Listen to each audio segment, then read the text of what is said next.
एक तरफ जहां आईएमए के फैसले के बाद आयुष्मान योजना सुर्खियों में है, तो हरियाणा सरकार इस योजना का चिरायु योजना के तहत दायरा बढ़ा चुकी है, ताकि ज्यादा से ज्यादा जरूरतमंद लोगों को इसका लाभ मिल सके।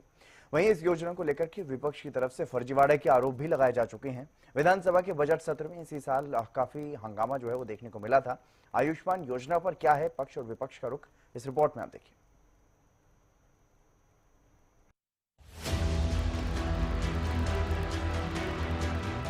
आयुष्मान योजना केंद्र और प्रदेश सरकार की प्रमुख योजनाओं में से एक है।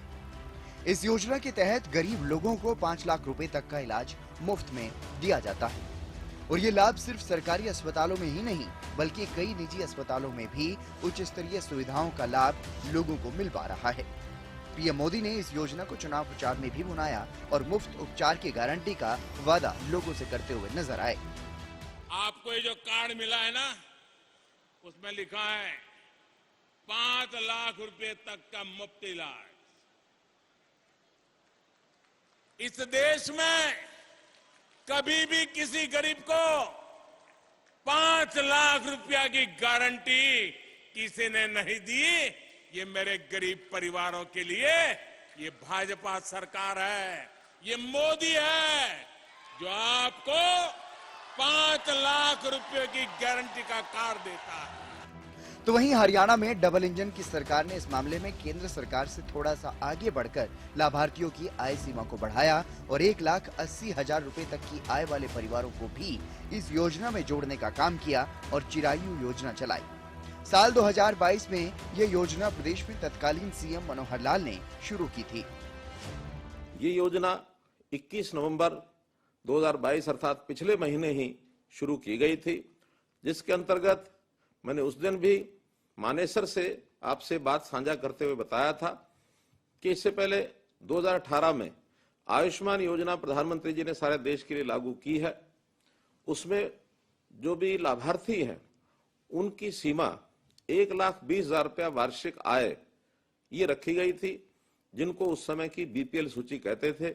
SCCC socio economic caste census इस नाते से और वो सूची बनी थी। लगभग 15.5 लाख लाभार्थियों का हमको उसमें एक लाभ होने की जो योजना बनी थी, जिसमें से हम मात्र 9.5 लाख परिवारों को ही चिन्हित कर पाए। 40 लाख ही कार्ड उसमें बन पाए थे।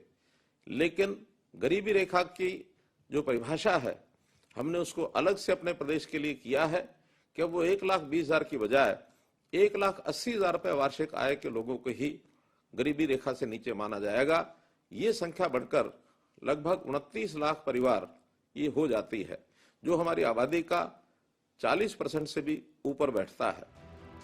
इन योजनाओं का लाभ गरीब परिवारों को मिला तो लोगों ने सरकार का आभार भी जताया, लेकिन कई जगहों पर कुछ अनियमितताएं भी देखने को मिली।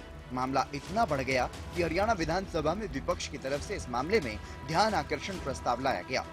बजट सत्र 2024 के दौरान सदन में इस मुद्दे पर विपक्ष ने सरकार को जमकर घेरा, तो सरकार की तरफ से गृह और स्वास्थ्य मंत्री रहे अनिल विज ने विपक्ष के सवालों का जवाब दिया कि आयुष्मान कार्ड में बहुत ज्यादा पूरे देश भर में और विशेष तौर से हरियाणा प्रदेश में बहुत ज्यादा धांधली और घोटाले घपले हुए हैं। एक तो परिवार पहचान पत्र के साथ ही इसको जो ऐड किया गया उसमें बहुत लोगों को दिक्कत आई। साथ ही साथ में जो हमारे सरकारी हॉस्पिटल्स हैं वो भी रजिस्ट्रेशन नहीं कर रहे हैं और प्राइवेट हॉस्पिटल्स में भी जब आयुष्मान कार्ड धारक जाता है उसको परेशानियों का सामना करना पड़ रहा है। हमारे पास एक सूची है, ये सूची है जिसमें आयुष्मान कार्ड के तहत जो है PGIMS रोहतक में इलाज के लिए मरीज गए। कई ऐसे मरीज हैं जिनकी डेथ होने के बाद उनके ऑपरेशंस दिखाए गए हैं। बहुत बड़ा घोटाला घपला है, माननीय मुख्यमंत्री जी के संज्ञान में है, माननीय स्वास्थ्य मंत्री जी के संज्ञान में है। क्या कारण है कि बहुत सारे ऑफिसर्स को, डायरेक्टर्स को इसमें बचाने का काम किया जा रहा है। मुख्यमंत्री जी के संज्ञान में होने के बावजूद भी हमें मालूम है कि माननीय स्वास्थ्य मंत्री जी इसमें कार्रवाई करना चाहते थे, लेकिन इनकी कलम को भी बांध कर रखने का काम किया गया है। ये मैं विधानसभा के पटल पर कहना चाहूंगी। माननीय मंत्री जी का मैं इस और ध्यान जरूर करना चाहूंगी कि ये बार बार किनको बचाने के लिए सरकार प्रयास कर रही है। आपने भ्रष्टाचार की बात की है और ये बात ठीक है कि रोहतक पीजीआई में सीएम स्क्वाड का छापा पड़ा था और जो एसीबी विभाग है उन्होंने भी वहां पर रेड डाली थी। ये जवाब में भी दिया हुआ है, मैंने पहले ही दिया हुआ है।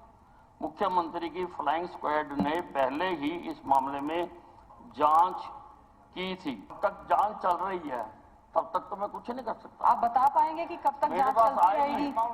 आप बता पाएंगे माननीय मंत्री जी, आप बता पाएंगे कि कब तक जांच चलती रहेगी? आप मेरा पिछले 10 साल का रिकॉर्ड निकाल लो, मैंने एक को भी नहीं बख्शा। आएगी तो मैं बख्शूंगा किसी को नहीं। फिर आप नहीं, इसको कौन मंगवाएगा जांच को? मैं इसको टेकअप करता हूँ। स्वास्थ्य मंत्री जी से जानना चाहूंगा, आयुष्मान कार्ड का धारक अगर कहीं इलाज कराने जाता है और इलाज के दौरान जब उसका उपचार हो रहा था और उसकी मृत्यु हो जाती है, तो जो उसका सामान उसके इलाज के लिए बुलाया जाता है, उस इलाज के सामान का क्या होता है? क्योंकि कई केस ऐसे आए हैं जो गंभीर बात आई है कि डेथ के बाद उसके नाम से सामान चलता जाता है और जिससे कि वो उपकरण जो है कहीं ना कहीं उसका मतलब मिस एप्रोप्रिएशन होता है। आयुष्मान के जो इलाज कराने के लिए प्राइवेट हॉस्पिटल्स को जो रेट हैं वो 2018 में जब ये योजना शुरू करी थी जब के रेट्स हैं। जब केंद्र सरकार ने नवंबर 2021 को ये बढ़ा दिया और हमारे आसपास के पड़ोसी जो राज्य हैं उन्होंने सबने उनके रेट्स जो है रिवाइज कर दिए, तो हमारे उसमें क्यों नहीं इस चीज को रिवाइज करे जा रहे? और इसका जो है जो अल्टीमेटली जो नुकसान हो रहा है वो गरीब आदमी को हो रहा है, क्योंकि जहां सरकारी में नहीं है वहां मेरे जिले में तो स्वास्थ्य मंत्री जी आपकी जो है काफी कृपा है और उसमें एक भी निजी अस्पताल आयुष्मान के तहत नहीं है।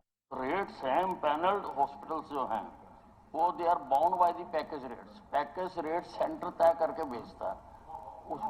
हाँ, कोई नहीं।